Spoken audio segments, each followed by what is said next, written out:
السلام علیکم ورحمت الله وبرکاته. قدرمندو لیدونکو او اوریدونکو ډاکټر الوزی تاسې په درانده خدمت.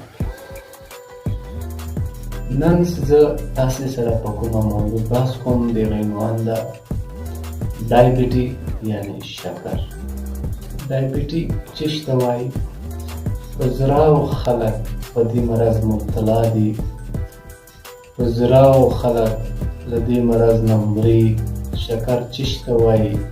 دا څنګه منځته راځي؟ په دې شي باندې بحث کوو.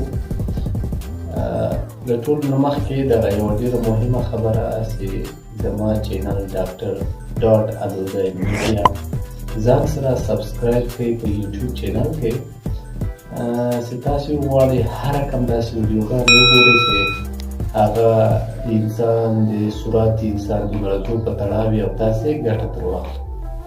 نو راځو ډایبټي ته، چې ډایبټي ته په پښتو کې شکر ویل کېږي.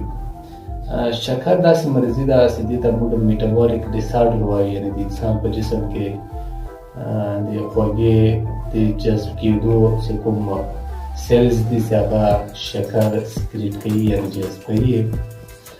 نو آیا دا څنګه منځته راځي؟ په دې کې مشکل پیدا شي چې دغه شکر نه جذبوي او هغه شکر یا خوږه په وینه کې پرېږدي او له دې نه شکر کچه لوړه شي. نو دغه سیل ولې دې ته مجبوره شي چې دا شکر نه جذب کوي؟ د دغه خاص موضوع باندې موږ بحث کوو چې دغه سیل چې د انسان د انسان سیل چې د شکر ولې نه جذبوي، خاص وجه چیز ده. د دې به موږ هغه مهم پوینټ مهم ټکي ته راسو چې انسان کله زیات کاربوهایډریټ واخلي. کاربوهایډریټ یعنې انسان په جسم کې کاربوهایډریټ چې دي د خپله شکر ته کنورټ کېږي، مطلب وریځې سو، کچالو سو، خوږه سوه، بوره سوه، دا داسې هغه خوراکونه چې کاربوهایډریټ لري د جسم د ضرورت نه زیات اخیستل. مطلب د موږ جسم ته کاربوهایډریټ د ورځې یو اندازه پکار دی، هغه نه یو زیات مقدار خوړل د کاربوهایډریټ. نو دغه چې ده بیا د انسان دغه پنکریاس چې ده د دې سیل چې دي دغه نشي جذب کولی، مطلب جذب له لاسه ورکړي. د دې یو ساده مثال زه تاسو ته وایم، لکه یو انسان په یو وطاق کې ناست دی، یو سړی ور ورته وټکوي، یو وارې ور وټکوي جواب ورکړي چې راځه وروره، بیا ور وټکوي جواب ورکړي چې راځه وروره، درېیم ور وټکوي جواب ورته وایي چې راځه وروره. نو باقاعده د ورو ټکېدا دغه انسان دغه سړی اګنور کړي چې وروره دومره زیات ور ټکوي، زه هم ولاکه جواب در ټکوه ور. نو دا سړی ورټکوي، د جواب نه ورکوي، د راتګ لپاره لکه تنګ انسان دغه سیل هم دغسې دي چې په زیات مقدار باندې د کاربوهایډریټ اخیستل د انسان دغه سیل چې دي دغه اګنور کړي، نور یې نه اخلي، سکریشن د دې نه کوي. نو کله چې د کاربوهایډریټ سکریشن کم شي، دغه سیل سکریشن پرېږدي، نو هغه خوږه چې ده، هغه شوګر چې ده د انسان په وینه کې شریک شي او سکریټ کېږي. نو دې نه دغه کس موږ وایو چې یو ډایبټیک پیشنټ د شکر لري، د شکر مریض یې. اگزامپل ډاکټران کوم مریضونه ورکوي یا کوم تداوي ورته کوي.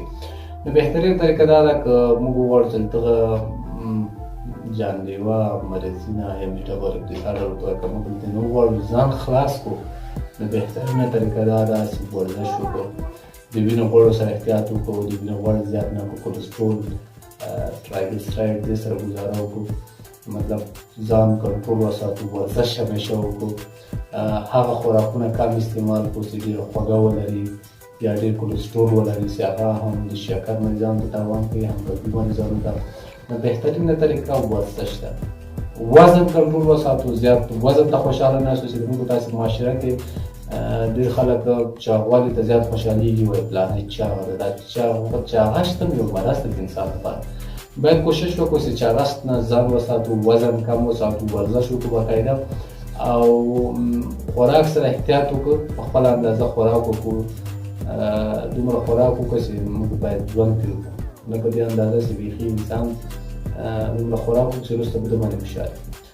د شکر لپاره پرهیز، مهمه پرهیز چې ده د مریضانو لپاره چې دوی ورزش وکړي، زیاتره په دغه پاکستانیانو کې یو رقم مواد پیدا کېږي، یو رقم یوناني دوا ده چې هغه ته فارسي کې سیاه دانه ویل کېږي، پښتو کې موږ ورته توره دانه وایي، او پاکستان کې خلک کلبنجي ورته وایي. دا پاکستانیان قرآن مجید کې مې د ذکر سوی ده چې مطلب د مرګ نه علاوه د هر شي علاج ده. سیاه دانه بهترینه شی ده د شکر لپاره. نور چې میډیکل ټریټمنټ ورته کېږي، دواګانې ورکول کېږي، او د دې علاوه چې عام پرهیز د شکر د مریضانو لپاره چې په هغه کې زیات رول ورزش لري، باید ورزش وشي، او دغه کاربوهایډریټس کوم غذاوې دي دې سره ګزاره وشي. دا کم استعمال کې داسې غذا وخوري چې مطلب شکر مقدار کم ولري. نور پروټین کې چې کوم خوراکونه دي چې کوم د شکر زیاتوي هغه په هفته کې په 2 وختو کې وخوري. نور بهترین علاج ورزش ده، بهترین علاج پرهیز ده د شکر. نور هیڅ علاج نه لري، ځکه دا د تا ملګری ده ټول عمر لپاره. یو بهترین علاج لري چې هغه مو کولی شو چې ورزش ده او له خپلې خولې سره احتیاط. نو به انشاءالله بیا هم راځو په داسې نوې موضوعګانو کې به بحث کوو. تاسو سره مې مجلس وکړ، زیات خوشحاله شوم، ډېره زیاته مننه چې ما ته وخت راکړ او ویډیو تر پایه وکتله. عزتي اوسېږئ. انشاءالله بیا هم داسې ویډیوګانو لپاره د تاسې په درانده خدمت کې حاضرېږم. مطلب دی یاد وردا ده چې تاسې دغه چینل ځان سره سبسکرایب کړئ چې هر کوم ویډیوګانې د تاسې په ساده اصطلاحي پښتو باندې درته وایم چې د یو انسان مشکل ډېره مننه. خوشحاله اوسئ. الله پامان.